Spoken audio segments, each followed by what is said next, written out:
Good morning my friend. आज मैं आपके बीच उपस्थित हुआ हूँ रासायनिक समीकरण को संतुलित करने के दूसरा विधि को लेकर।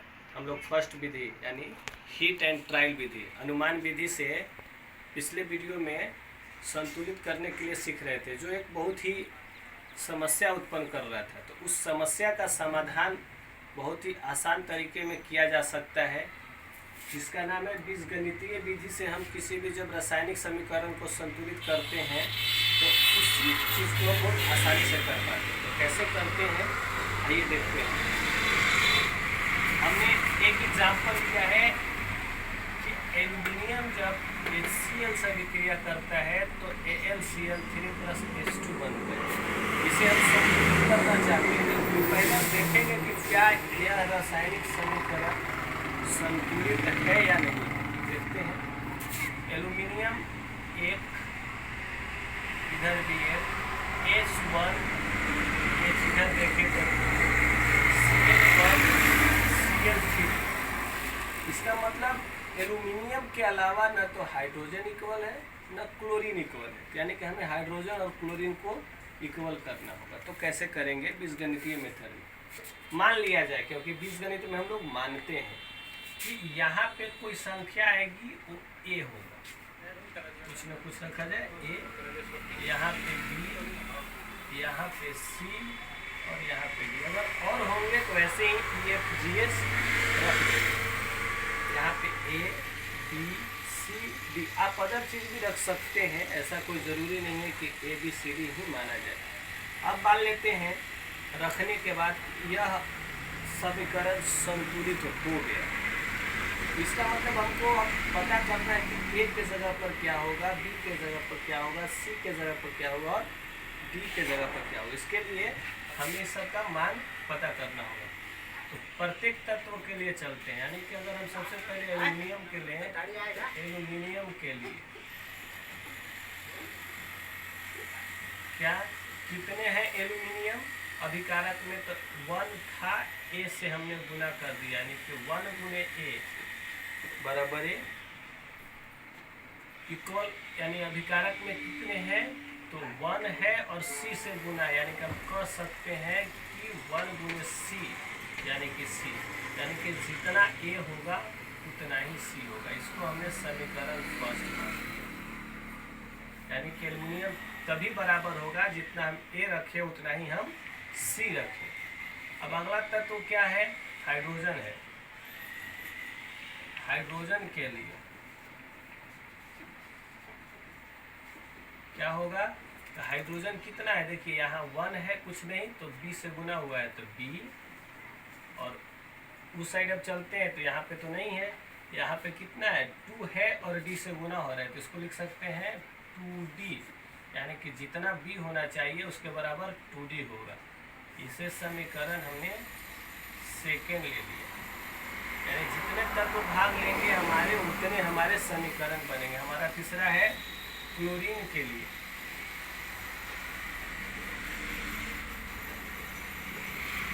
क्या है क्लोरीन के लिए? देखिए यहाँ पे 1 है और B से गुना हो जाएगा। उस साइड चलते हैं, क्लोरीन कितना है 3 है और C से गुना, यानी 3C। ये हमारा समीकरण हो गया, यानी कि जितने तत्व भाग लेंगे उतने हमारे समीकरण बनेंगे। अब देखिए इसमें 3 तत्व भाग लिए थे, एल्यूमिनियम, हाइड्रोजन, क्लोरीन, तो हमारा 3 समीकरण मिल गया। अब क्या करते हैं कि हमेशा यहाँ कोई एक को मान लेते हैं, यानी जैसे हम मान लेते हैं A बराबर 1, मान लिए खुद से कि A अगर 1 होगा तो B C D क्या होगा। A बराबर 1, तो कोई समीकरण में मान रखना हम चाहते हैं तो A किस किस में है, तो देखेंगे कि सिर्फ समीकरण फर्स्ट में है, तो समीकरण फर्स्ट से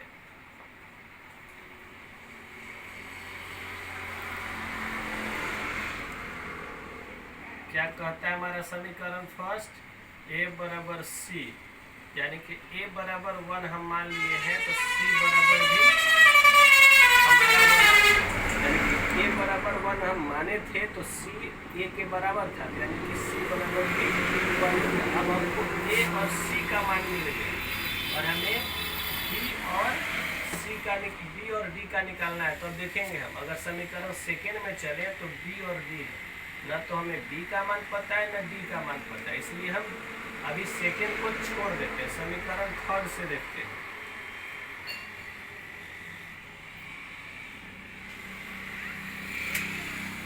क्या है हमारा समीकरण थर्ड? बी बराबर 3c, यानी कि बी हमारा निकालना है, सी का मान हमने 1 प्राप्त किया, इसलिए बी बराबर हमारा हो गया 3। हमारा ए का मान मिल गया, सी का मिल गया, बी का मिल गया।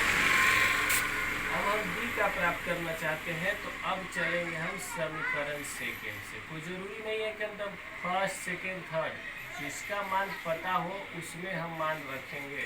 क्या है हमारा समीकरण सेकेंड? बी बराबर 2 गुने डी।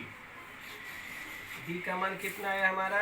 3 बराबर 2 गुने डी। हम डी का मान प्राप्त करना चाहते, इधर गुना में है तो इधर के भाग में आ जाएगा, यानी डी बराबर 3/2।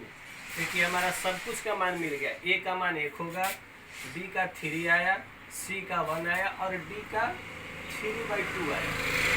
फिर से उस समीकरण को लिख लीजिए। क्या था हमारा समीकरण? AL प्लस HCl, उसके बाद बना क्या? AlCl3 plus H2। अब मान रखिए, ए के जगह पर 1 रखना है, 1 बिना रखे ही है तो नहीं रखेंगे। बी कितना आया था हमारा? बी आया था 3, यहाँ पे हमने 3 रख दिया, हो गया। सी कितना था? 1 तो बिना रखे है छोड़ दिया। डी कितना है? 3/2, इसको थोड़ा सा 3/2 H2। ये हमारा समीकरण संतुलित है, आप देख सकते हैं। Al1 क्लोरीन 1 गुने 3, 3 गुने 1 3, हाइड्रोजन 3, इधर देखिए 3/2 गुना 2 आ गया ना, 3 इक्वल है हमारा ये समीकरण। लेकिन कोई भी तत्व का परमाणु कभी भी बट्टा में नहीं हो सकता, उसका हम टुकड़ा नहीं कर सकते, वो पूरी तरह एक प्राकृतिक संख्या के रूप में होता है। इसलिए हम बट्टा हटाने के लिए क्या करेंगे कि जितने चीज आए थे, क्या आया था? 1, बी बराबर 3, सी बराबर 1 और डी बराबर 3/2, यही हमारा है ना। तो सबके हर का एलसीएम ले लेते हैं, यानी कि एक का एलसीएम कितना होगा? 2, और जो एलसीएम आता है उसी से सब में गुना कर देते हैं। इसके लिए तो बट्टा हटाने के लिए हमें ऐसा करना पड़ता है। क्या करेंगे? 1 था, 2 से गुना करेंगे तो 2Al, 3 था, 2 से गुना करेंगे तो 3 गुना 6 HCl, 1 था और 2 से गुना करना है तो 2AlCl3 और 3/2 है और इसे भी 2 से गुना करना है, यानी कितना हो जाएगा? 3H2। अब देखिए अभी भी हमारा समीकरण संतुलित ही है। वीडियो बना रहा है का? H कितना है? 1 गुने 6, 3 into 2 6, Cl6 H6 H6। तो हमारा समीकरण संतुलित हो गया। ये हमारा फर्स्ट एग्जाम्पल था। अब एक और एग्जाम्पल हम आपको लेकर बताते हैं कि अगर और क्या है, जैसे हमने अभिक्रिया लिया है,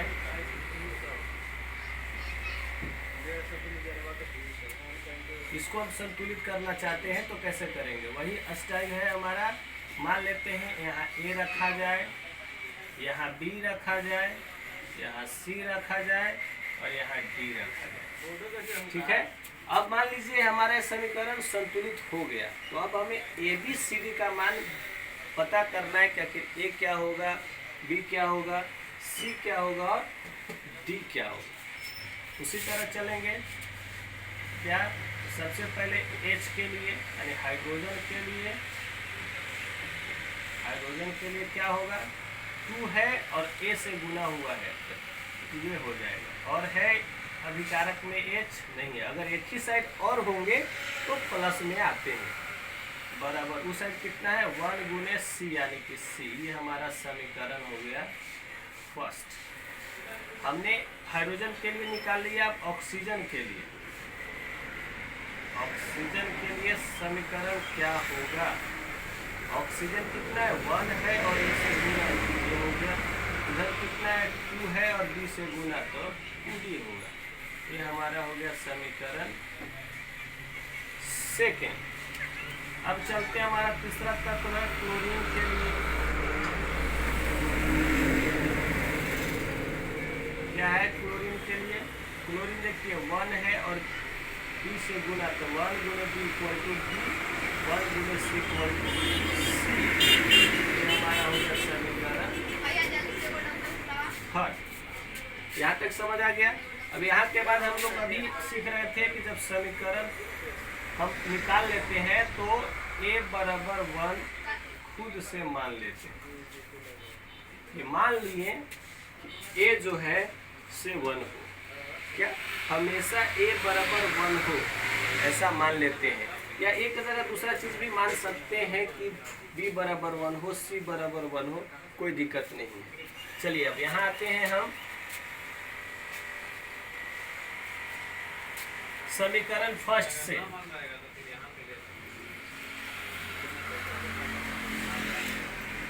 क्या है हमारा समीकरण फर्स्ट? कहता है कि 2A बराबर C, यानी कि 2A के जगह पर 1 बराबर C, यानी कि हम कह सकते हैं C बराबर 2। हमारा C कितना आ गया 2 आ गया। अब देखते हैं समीकरण सेकंड से। देख रहे हैं कि A पता है हमको और B पता करना है तो हम निकाल सकते, इसलिए हम समीकरण सेकंड से। क्या है हमारा समीकरण सेकंड? A बराबर 2D, A बराबर 1 है, 2 गुने D। हम D का मान पता करना चाहते हैं तो 1/2, यानी कि D बराबर हमारा हो गया 1/2। ठीक है। अब हमारा समीकरण थर्ड। क्या है हमारा समीकरण थर्ड? समीकरण थर्ड कहता है कि B बराबर C, यानी कि B जो है C के बराबर और C जो है से 2 है। हमारा A बराबर 1 आ गया, B बराबर 2 आ गया, C बराबर 2 और D बराबर 1/2 आ गया। अब इस समीकरण को हम पुनः लिखते हैं। क्या है हमारा समीकरण? चलिए यहाँ लिखते हैं। क्या है हमारा समीकरण? H2O plus Cl। क्या बना? HCl plus O2। यही हमारा समीकरण था ना। अब रखते हैं A बराबर 1 तो 1 नहीं रखा जाता। B कितना आया है 2, तो यहाँ पे हम 2 रख दिए। C कितना आया है 2, तो हम यहाँ भी 2 रख दिए। D कितना आया है 1/2, हम रख दिए 1/2। हमारा समीकरण संतुलित हो गया। आप चेक कर सकते हैं। H2 गुने 1 2, 1 गुने 2 2, हाइड्रोजन बराबर हो गया। ऑक्सीजन 1 गुने 1 1। इधर देखते हैं तो 1/2 गुने 2, 1/2 से 2 में गुना करेंगे तो 1। ऑक्सीजन भी बराबर 2 गुने 1 2, 1 गुने 2 इक्वल है। लेकिन अभी हम बता रहे थे कि कभी भी जो तत्व का परमाणु होता है वो कभी भी भाग में नहीं होता है, आधा 3/4 1/4 इस तरह से नहीं होता है। तो हम जो बट्टा में होता है उससे सब में गुना कर देते हैं। तो क्या होगा 1 था 2 से गुना 2H2, 2 था 2 से गुना 4Cl प्लस 2 था 2 से गुना 4HCl प्लस 4। अभी भी अगर हम इसे चेक करें तो हमारा संतुलित है। हाइड्रोजन 2 दूना 4, 4 एकम 4, ऑक्सीजन 2, ऑक्सीजन 2, क्लोरीन 4, क्लोरीन 4। तो इस विधि से हम पूरी तरह एक बार में समीकरण को संतुलित कर सकते हैं। हमें बार बार मिटाने की कि 3 रखा जाए 4 रखा जाए अनुमान लगाने की जरूरत नहीं पड़ती है। अगर आप इस विधि से किसी भी रासायनिक समीकरण को संतुलित करने के लिए अगर प्रैक्टिस करेंगे, हमें उम्मीद है आप अच्छे से कर पाएंगे। तो आज का हमारा वीडियो आपको कैसा लगा? अगर अच्छा लगा तो लाइक करें इस वीडियो को और हमारे चैनल को सब्सक्राइब करें। धन्यवाद।